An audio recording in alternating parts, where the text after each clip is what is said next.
Paano makita ang Meralco bill online? So first, punta kayo sa Google at dito search nyo lang yung Meralco online. At dito makikita nyo na yung mymeralco.com. Click nyo lang yan. Welcome to my Meralco. So kapag may account na kayo, click nyo lang itong login.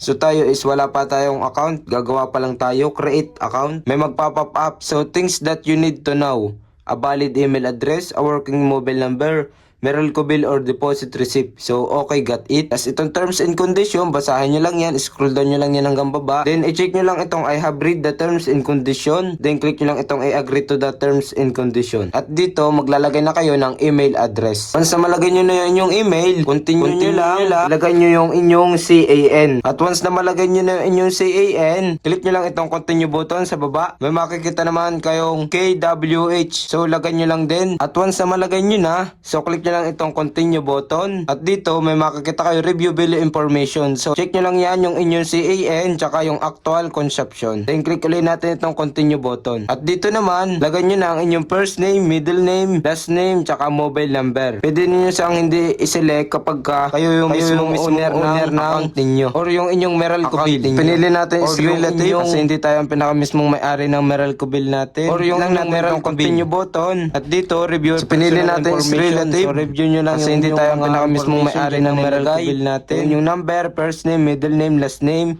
tsaka email address. Click lang natin dito, click nyo lang uli yung continue button. At dito may papasok na code do sa inyong nilagay na number. So make sure lang na inyong number ay active at hindi expired. So ayan, na-receive na natin yung code. So click lang natin itong verify. Then hintayin lang natin. Verify your email address. So close the window, click nyo lang yan. Then punta kayo dito, back. Punta kayo dito sa may email nyo. Then may lalabas dito Meralco. Click nyo lang yung Meralco. Click nyo lang itong confirm email address. At dito magkikreate na kayo ng inyong password para makapag-login na kayo do sa may mismong meralco.com. At dito, so dapat naka-check itong mga ito. Kapag hindi siya naka-check to lahat, dito, so dapat siya makukontinue. Naka-check so, itong mga ito naman, basahin nyo lang yan. Kapag hindi siya naka-check to lahat, button, so at dito, click lang ulit natin itong close this window. Then, pwede na tayo mag-login dito sa may mymeralco.com. So, click lang natin itong login button. Then, okay, got it. So, dito guys, lalagay nyo yung email. Tapos dito yung inyong password. At once na malagay nyo na yung username at password, at once na malagay nyo na yung username at dito, click nyo lang itong okay, got it. Ayan, pwede kayo mag-explore dito sa may menu. Pwede kayo magbayad dyan ng